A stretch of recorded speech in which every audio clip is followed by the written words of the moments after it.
Hey guys, welcome back to the channel. Today we are continuing with the New Money Advent Calendar. We're going strong, and I've got another great guest on the channel for today. We have Tom from Investing with Tom. How you doing, buddy? Pretty good, mate. How are you? Yeah, I'm going very well.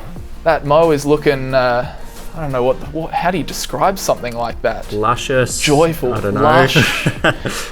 Distracting. Yeah, very itchy. distracting. Annoying to my girlfriend. I don't know. Whatever label you want to put on it. Oh dear. But you're almost there. Only a few more days, right? Couple of days to go. Yep, on the home straight. Couple of days to go. No, fantastic.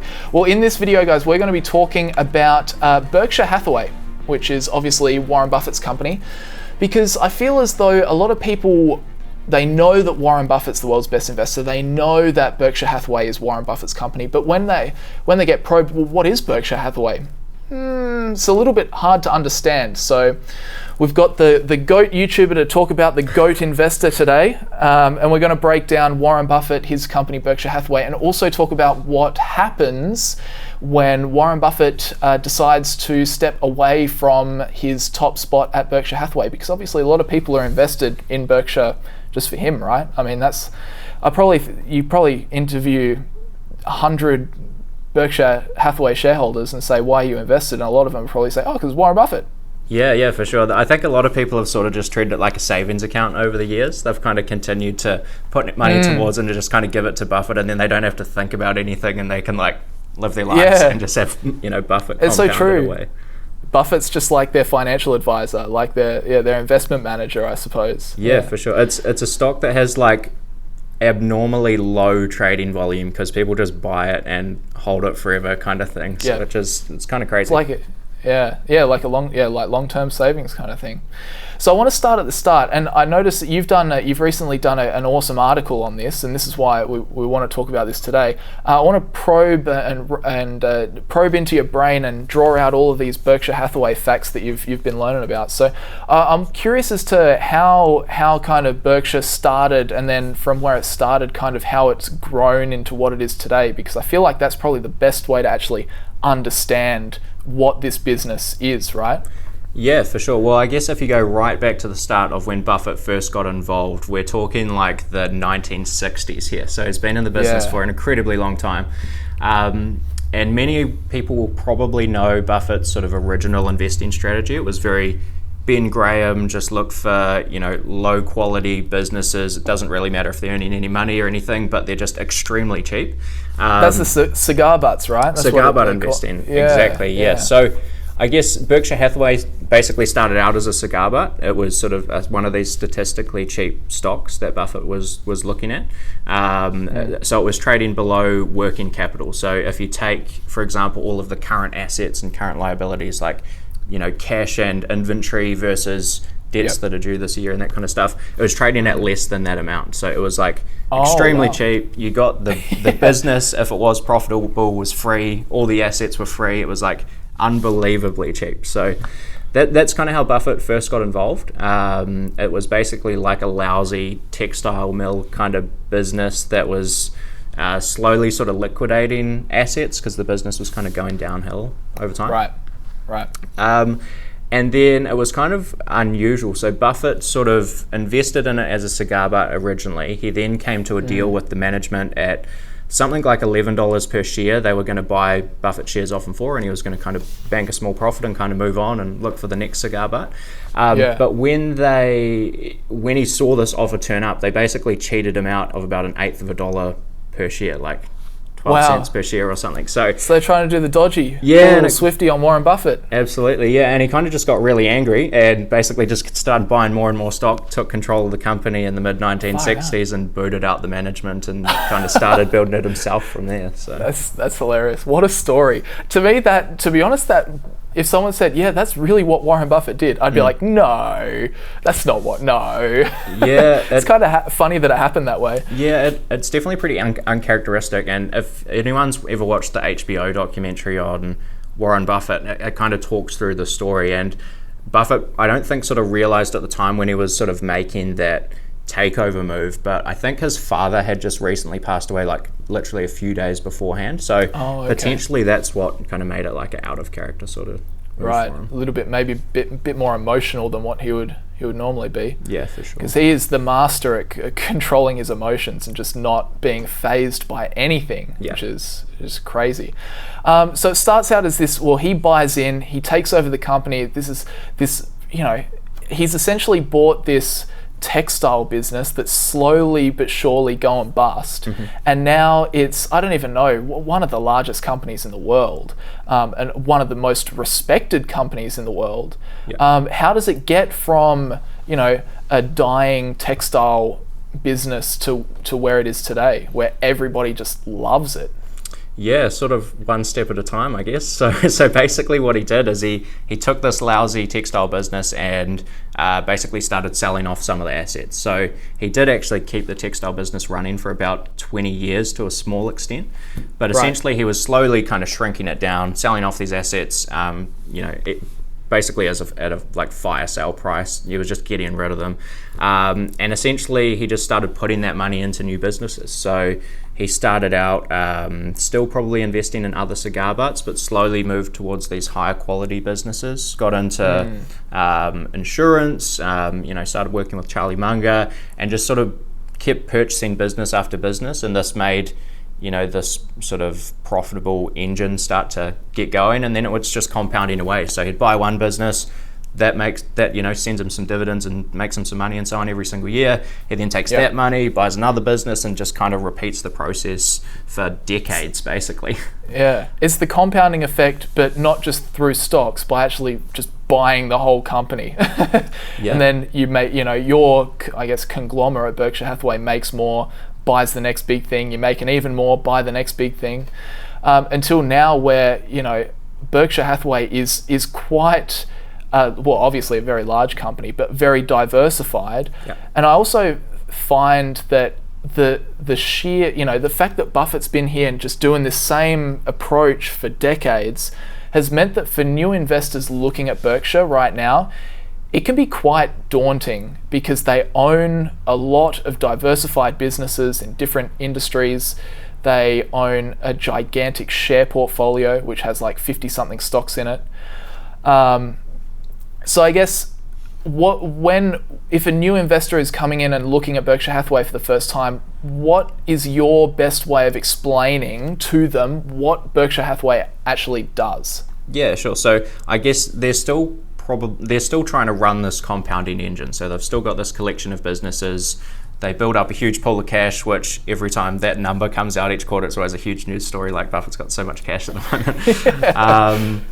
And yeah, there's probably sort of 2 or 3 main components to the Berkshire business. So they've got a group of insurance companies.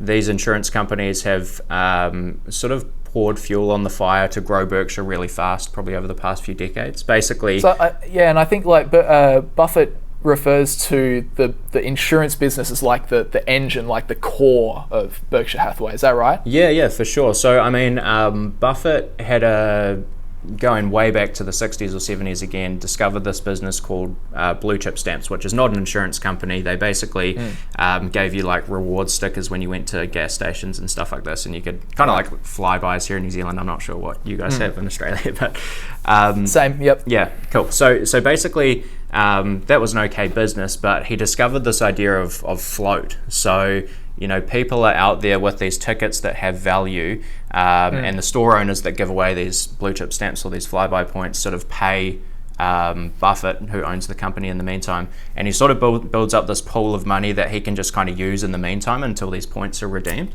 Right. And it's the same concept with insurance. So people pay their premiums to insure their car. While they're waiting for people to write off their cars or whatever, they can basically take this money, invest it, and the insurance business is probably earning. It's not that profitable. It's probably earning a couple of % on that money. But Buffett's taking that kind of profitable business and then cranking out like 20% a year returns with the money in the meantime, right? So. Yeah, all about the float. Yeah. Right. Okay. Yeah, because it makes sense. I mean, when you think about insurance, most of the time, insurance is just nothing. Like for most people, you pay, and in most cases, you literally get nothing in return. I mean, you obviously get a promise, but in reality, because I would say it's unlikely that someone's going to make a claim. So at the end of the day, you're just handing over money.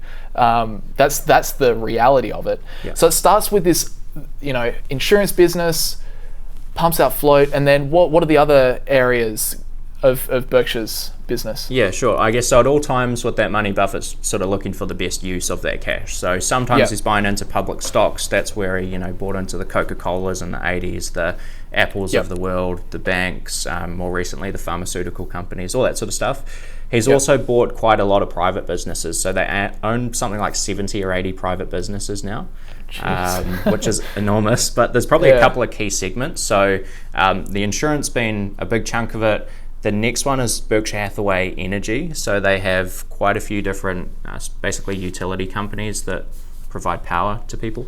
And then the other big chunk is railway. So one of the biggest acquisitions ever was Burlington Northern, which used to be a publicly traded stock that I think Phil Town has written about investing alongside Buffett with, in the past.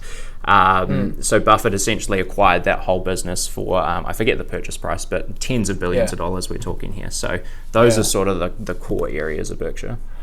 And then, so 3 main areas: insurance, railroad, I guess, and energy.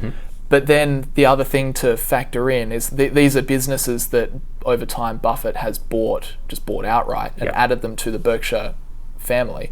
And now they've also, for the companies that are simply, too large for that to be a reality, then they also take major positions in, like stock positions in. So another, I guess, important thing for people that are investing in Berkshire to remember is that they also have quite a sizable share portfolio. So they partially own a lot of other businesses as well, right? Yeah, for sure. So I think you mentioned earlier on Berkshire has something like 50 stocks in their portfolio. But it's really heavily concentrated up the top end. So if you look at like their top 5 stocks, I think it's about 75% of the portfolio. So probably, there's a couple of huge positions in there. Like Apple is worth over $100 billion now, just that one stock holding alone. And Berkshire in total is like $550 billion or something at the moment. So it's like 20% of Berkshire at this point. That's insane. I'm trying to find the Warren Buffett's portfolio, and just at the time where you really wish you could find it, you can't. No. And now I've got an ad. No, here we go. So they've got Apple, 48% of their portfolio, Bank of America 10.6%, Coca-Cola 8%, American Express 6%, and then it dips down 4, 3, 2, 1, and then point something. So you're right, it's very, very concentrated at the top end. And so it's definitely worth remembering that when you're researching into Berkshire Hathaway, that there's this massive share portfolio of more businesses that are generating cash for Berkshire in some aspect as well. And then, so that gives us a good kind of grounding, I guess, I feel, in what Berkshire Hathaway is and how it's come to be what it is today. But as we were talking about before, so much of Berkshire Hathaway is Warren Buffett.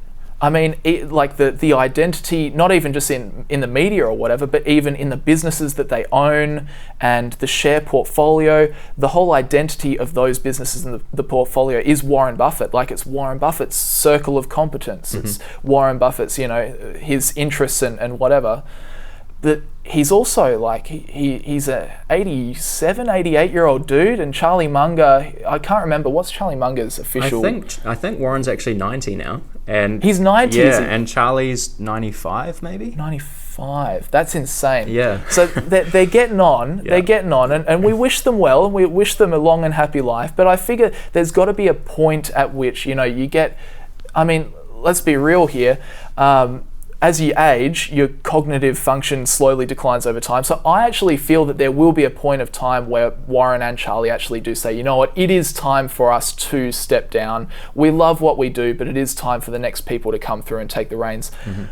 What does that look like? Like, who takes the reins and what happens? And do people just do people freak out? Do they just, I'm out of Berkshire, you know? Warren Buffett's going away? I don't know. What do you think? Yeah, I think there's probably two sides of it. So I guess if you look at everything that Berkshire already owns, there's 70 or 80 or 90 wholly owned companies. I think it's important to understand that Warren Buffett basically has nothing to do with any of those in terms of running the actual companies. So when Buffett leaves, nothing changes with those subsidiaries, which are a massive chunk of the business. Probably the part that will change the most is how the cash that comes in from all these businesses gets allocated. So making the new investments, which there's probably a couple of areas to focus on there. So there's investing in stocks, which some people might know Ted and Todd have kind of come on board in the last few years, and I think they manage probably $10 or $15 billion each. So they're probably the likely candidates to move into that kind of position. And probably something that a lot of people don't pay as much attention to is Berkshire also allocates a lot of cash to their internal businesses. So you've got someone like Greg Abel oversees basically a lot of Berkshire's wholly owned subsidiaries. I think everything that's not insurance, he basically oversees. Right. Yeah. And they'll make a lot of investments internally. They'll spend a lot of money in Berkshire Hathaway Energy and in Berkshire Hathaway Rail. So I see probably Greg Abel overseeing a lot of that type of capital allocation.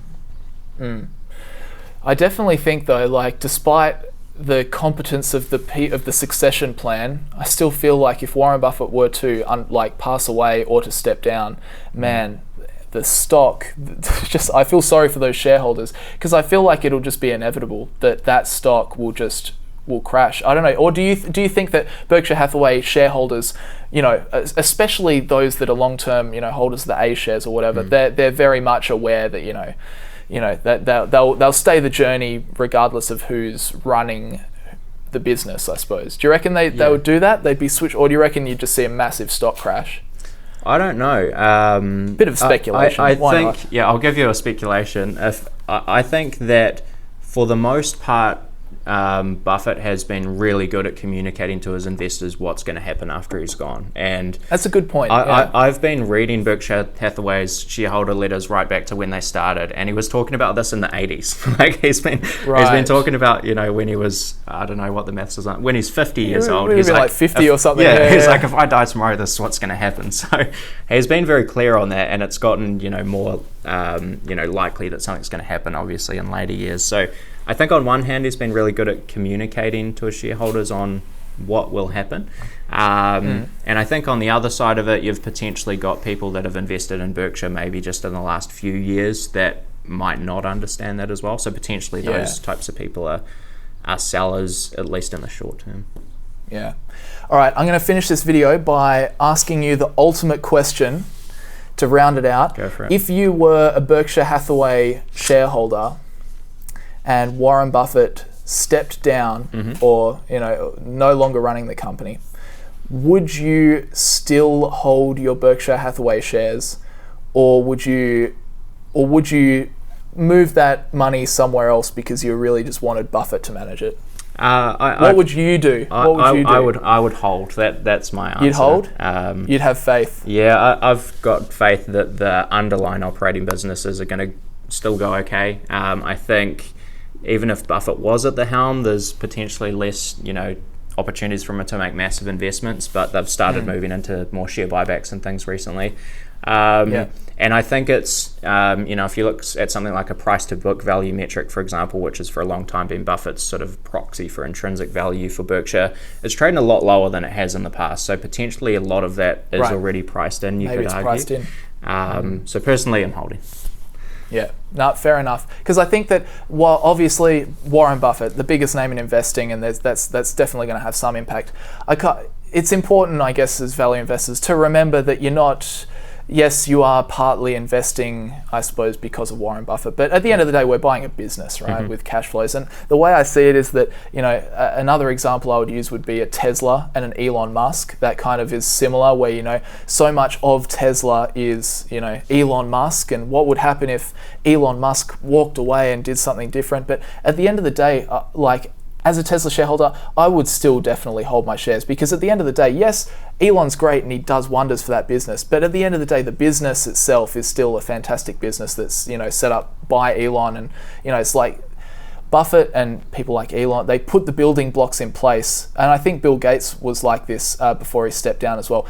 Before before Bill left, he made sure that any idiot could run his company, you know, just like he set it up. So I think that's one of his quotes. I can't remember it exactly, but it was just like, you know, the good thing about a Microsoft is that it doesn't need a Bill Gates to still be a really good company kind of thing. Yeah, so. For sure. I mean, those guys have built the company over a long period of time, and I don't think it falls over overnight, but it's definitely, if you are someone that would hold on to it, you've got to watch it. You can't just, you know, coffee can it like you might have been able to do when Buffett was at the helm.